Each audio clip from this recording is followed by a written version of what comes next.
Assalamualaikum warahmatullahi wabarakatuh. Sekarang kita masuk ke dalam teori dan aplikasi semiologi Roland Barthes. Roland Barthes beranggapan bahwasanya sistem semiologi Saussure ini masih dalam tahapan pertama, masih tingkatan pertama. Sign, signifier, kemudian signified itu menurut Barthes itu masih dalam semiologi, sistem semiologi tingkat pertama. Sehingga Roland Barthes beranggapan bahwasanya dia memerlukan pengembangan terhadap semiologinya Saussure, yaitu dinamakan dengan semiologi tingkat 2. Semiologi tingkat 2 itu apa aja? Apa sih semiologi tingkat 2 itu? Semiologi tingkat 2 itu digunakan sebagai bentuk kritik ideologi atas budaya massa. Semiologi tingkat 2 ini Roland Barthes menamakan dengan sistem mitis atau mitos.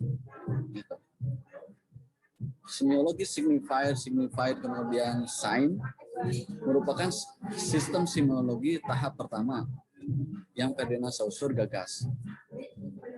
Dan Barthes beranggapan perlu tingkatan kedua. Nah, untuk menghasilkan sistem mitis, sistem semiologi tingkat kedua mengambil seluruh sistem tanda tingkat pertama sebagai signified. Sedang signified-nya diciptakan oleh pembaca atau mitos. Nah, ini diagram mitos semiologi Roland Barthes. Sistem mitos yang dibangun oleh Roland Barthes ini adalah gabungan dari sistem linguistiknya Ferdinand Saussure dengan signified sign-nya, sistem mitosnya yang dibangun oleh Roland Barthes. Signified sign itu dikategorikan dalam signifier-nya Roland Barthes atau sistem mitos. Lebih lengkapnya, lebih jelasnya kita ambil contoh di slide selanjutnya. Kita coba analisis cover majalah Paris Match. Di sini kita lihat Paris Match ini covernya seorang serdadu berkulit hitam sedang kepada tricolor atau bendera Prancis. Gitu. Signified-nya foto serdadu kulit hitam yang sedang memberi hormat pada tricolor. Itu signified. Signified-nya juga sama. Foto serdadu kulit hitam yang sedang memberi hormat pada tricolor alam realitas. Gitu. Sebagai semiotika tingkat pertama, gambar itu terdiri signified, foto serdadu kulit hitam yang sedang memberi hormat pada tricolor, dan signified-nya serdadu sebenarnya yang dirujuk oleh foto tersebut, dan sign-nya yaitu kesatuan antara foto dengan rujukannya. Gitu. Bagi Barthes yang merupakan orang Prancis asli, foto tersebut tidak hanya berarti sebagai serdadu kulit hitam yang sedang memberi hormat pada tricolor. Menurutnya, foto serdadu kulit hitam itu yang sedang memberi hormat pada tricolor adalah sebagai signified adalah Prancis yang merupakan imperium besar. Sehingga seluruh anak negerinya, apapun warna kulitnya, tetap setia kepada negara Prancis. Sedangkan sign-nya adalah seluruh sistem tentang kebesaran Prancis atau mitos kebesaran Prancis. Dengan demikian, ideologi yang dibangun oleh Barthes dalam menganalisa cover majalah Paris Match ini adalah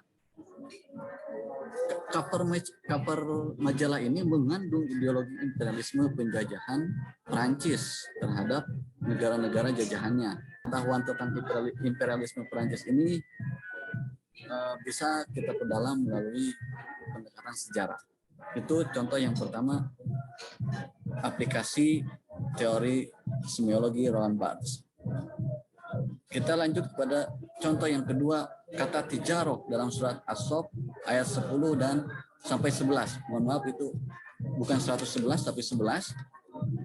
Ya ayyuhalladzina amanu hal adullukum ala tijaratin tunjikum min adzabin alim tu'minuna billahi wa rasulihi wa tujahiduna fi sabilillah bi amwalikum wa anfusikum dzalikum khairul lakum in kuntum ta'lamun. Di sini dalam surat ini kita fokus pada kata tijaroh yang berarti berniaga. Mengapa Al-Quran mengatakan kata tijaroh sebagai simbol sesuatu yang menguntungkan dan menyelamatkan berupa keimanan kepada Allah dan Rasul-Nya, berjihad di jalan Allah dengan harta dan jiwa? Ada apa di balik perniagaan itu? Tidakkah ada profesi lain yang lebih baik dari itu? Untuk mengetahui jawaban dari pertanyaan itu, kita coba menganalisis dengan semiologinya Roland Barthes pada kata tijaroh atau perniagaan. Bisa dilihat dari sejarah bangsa Arab yang sejak dulu bermata pencarian sebagai pedagang ataupun berniaga. Selain bercocok tanam, dari fakta sejarah, sejumlah orang-orang kaya di sana berprofesi sebagai pedagang. Dengan begitu, dalam benak setiap orang Arab pada waktu itu, jika ingin kaya raya, jika ingin selamat hidup dari kemiskinan, maka berdaganglah solusinya.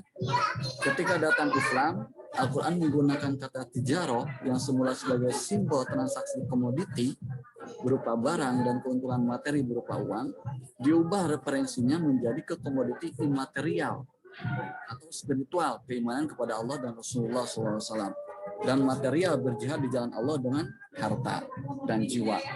Keuntungan dari tijaroh seperti itu melebihi keuntungan tijaroh material, yaitu keselamatan dari azab yang pedih.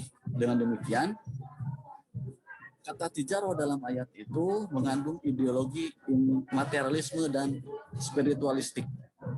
Nah, transaksi komoditi material dan non-material dengan keuntungan melampaui material, yaitu terhindar ataupun terselamatkan dari azab yang pedih. Begitu teori dan aplikasi semiologi Roland Barthes. Terima kasih atas perhatiannya. Assalamualaikum warahmatullahi wabarakatuh.